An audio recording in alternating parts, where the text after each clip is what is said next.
Welcome to the E3 platform tutorial on capturing Steam data from the cloud. Steam is a popular digital distribution service and storefront for video games, primarily on PC. Steam is much more than just a store. It has a robust set of community features that allow players to connect and interact.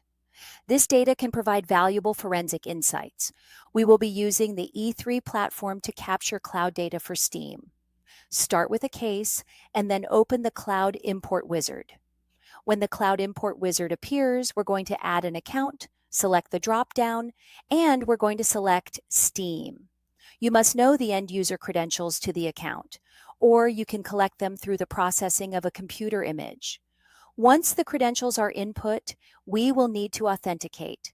Remember, when doing any cloud processes, you should be using a VPN or proxy. For Steam, you must also have access to the Steam app to allow the two-factor authentication to take place. Once you have authenticated, verify the connection and select Finish. With all cloud captures, you can limit the scope based on date range and other functions based on the type of data you are collecting.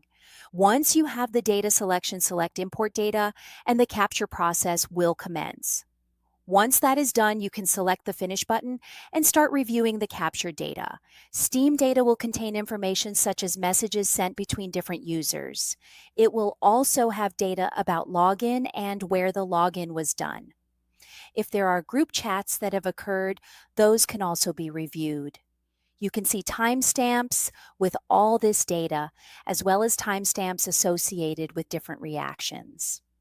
Additional data, depending on the user, will include any group chat lists, user avatars, and contact lists.